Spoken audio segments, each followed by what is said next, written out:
निडर हो अनासक्ति रूपी तलवार से शारीरिक सुख की वासना, स्त्री पुत्री पुत्र के प्रति ममता हटा दे। धैर्यशाली पुरुष घर से निकलकर पुण्य तीर्थ जल से स्नान कर पवित्र हो एकांत जगह में विधिवत आसन लगाकर बैठे। अपने मन में शुद्ध त्रिवृत परम ब्रह्माक्षर ओमकार का अभ्यास कर श्वास को रोककर ब्रह्म बीज मंत्र का स्मरण करते हुए मन का निग्रह करे। योगश्चित्त वृत्ति निरोधा, ये है निग्रह। चित्त की वृत्तियों को अवरोधित करते हुए अपने आप में आत्मा में स्थित करने, इसको निग्रह कहते हैं। बुद्ध रूपी सारथी द्वारा बुद्धि का प्रयोग बता रहे हैं। बुद्धि रूपी सारथी द्वारा मन रूपी लगाम के द्वारा इंद्रियों को विषयों से रोक कर्म के फेर में पड़े हुए मन को बुद्धि द्वारा पर ब्रह्म चिंतन में लगाए। ये योगश्चित्त वृत्ति निरोधा इति योगा। योग कैसे कहते हैं? चित्त की वृत्तियों को हटा खींच करके एक जगह स्थित करना, ये योग है। परम धाम रूप ब्रह्म, परम पद रूप ब्रह्म मैं हूँ, ऐसी भावना को निरुपाधि आत्मा में अपने मन द्वारा स्थापित करे। मैं ही ब्रह्म हूँ, अपनी आत्मा में इस बात को वो करे। एकाक्षर ब्रह्म ओंकार का जप तथा मेरा स्मरण करते हुए अपने शरीर को जो तत्वज्ञानी त्यागते हैं उनको उत्तम गति मिलती है। जहाँ ज्ञान वैराग्य से वर्जित दाम्भिक जन नहीं जाते, वहाँ सुधी जनों की वो उत्तम गति मिलती है। मैं इस संबंध में तुमसे कहता हूँ, जो मान तथा मोह से निर्माण मोहाजित संग दोषा आध्यात्म नित्या विनिवृत्ति कामा द्वंद्वैर विमुक्ता सो दुख संगैर गच्छन्ति मूढ़ा पदमव्ययम् तत्। जो मान तथा मोह से रहित है, जिन्होंने आसक्ति रूप दोष को जीता है, आध्यात्म ज्ञान में जो नित्य स्थिर है, जो निष्काम है और सुख दुख रूपी द्वंद्वों से मुक्त हो गए, ऐसे ज्ञानी पुरुष उस परम पद को प्राप्त करते। उनसे ज्ञानी लोग, ज्ञानी के लक्षण क्या है? जो मान तथा मोह से रहित हैं, जिनको सम्मान नहीं चाहिए और मोह में जो फंसते नहीं है।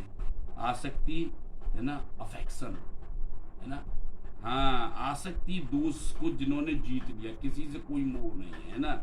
आध्यात्म ज्ञान में जो नित्य स्थिर है, हमेशा आत्मा और परमात्मा के चिंतन में ही लगे रहते हैं और जिनका कोई संकल्प है नहीं, निष्काम, कोई कामना नहीं है। वो किसी मतलब के लिए काम थोड़ी नहीं करते हैं, वो तो काय के लिए काम करते हैं? ईश्वर की प्रसन्नता के लिए काम करते हैं और सुख दुख रूपी द्वंद्वों से मुक्त हो गए। उन्हें ना सुख हो तो ना दुख हो। अब बताओ, जो आदमी निष्कामी है जाए, वो कोई संकल्प ही नहीं हो तो भाई काय को दुख, काय को सुख। मर रहो मत जा, है जी रहो तो जी जा। क्या संसार है ना भाई साहब, मर रहो तो मर जा और जी रहो तो जी जा। जातस्य ही ध्रुवो मृत्यो ध्रुवम जन्म मृत्यस्य। इसके लिए क्या करना पड़ा? आपको मेरी बातें थोड़ी सी वैसी लग रही होंगी, क्यों लग रही हैं? आपको एक बहुत बड़ी आज बात बता रहा हूँ, बहुत बड़े रहस्य बताऊंगा मैं आपको। क्या होता है? ज्ञानी हमेशा निष्ठुर होता है, समझ गए ना आप? ज्ञानी हमेशा, दुर्वासा और परशुराम आपको ऐसे लगते हैं दुनिया के लोगों ने। क्रोध में और ओज में क्या फर्क है? क्रोध में और ओज में क्या फर्क है? क्रोधी का नाश हो जाता है, ओजस्वी का नाश नहीं हुआ।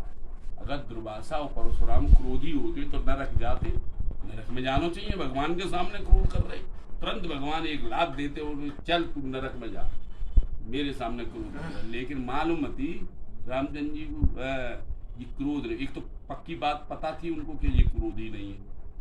पहली बात तो ये वो क्रोध करते ही नहीं थे। क्यों? कि तपस्वी व्यक्ति को, ज्ञानी व्यक्ति को ओज होता है। ज्ञानी व्यक्ति उसके व्यक्तित्व में, उसके कृतित्व में, उसकी वाणी में, सब में ओज होता है।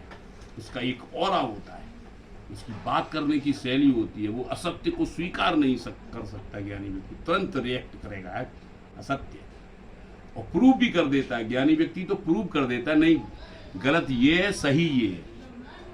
तो कभी कभी ज्ञानी को निष्ठुर होना पड़ता है। अब जो भागवत की गद्दी पे बैठते हैं, ये कोई ज्ञानी होते? ये तो चाटुकारिता करते हैं मंच पे बैठ करके। परमहंस व्यक्ति तो जिसको कोई संकल्प विकल्प नहीं है, सुख दुख और किसी उससे बोलने, वो तो ज्ञान की बात करेगा। तत्वदर्शी तो ऐसे बोलेगा कि जिसका जवाब नहीं है। तो ज्ञानी को क्या होता है, थोड़ा सा निष्ठुर होना पड़ता है। जब तक निष्ठुर नहीं होगा तो मिथ्या मोहाभिलाषा पर प्रहार नहीं कर पाएगा, और जब तक मोह और आसक्ति पर प्रहार नहीं होता है तब तक ये निर्मूल नहीं होती है, खत्म नहीं होती है। संसार की सत्ता का नाश करना पड़ेगा, तो ज्ञानी व्यक्ति ज्ञान प्राप्त करने के बाद में ओजस्वी हो जाता है बेटा। दूसरों के देखने के लिए ये लगता है कि ये बैडी मतलब इज समथिंग रूड है ना, ऐसा लग रहा है बड़ा निष्ठुर आदमी है, ऐसा प्रतीत होता है। लेकिन अगर उसके पास 10 मिनट बैठ जाओगे तो आप भी परम शांति में पहुंच जाओगे, क्योंकि आपको वो सत्य का साक्षात्कार कराने का सामर्थ्य रखता है। इसलिए तत्वज्ञानी कैसे होते हैं, तत्वज्ञानी को क्या होता है, परम पद प्राप्त होता है। हाँ, ज्ञान कुंड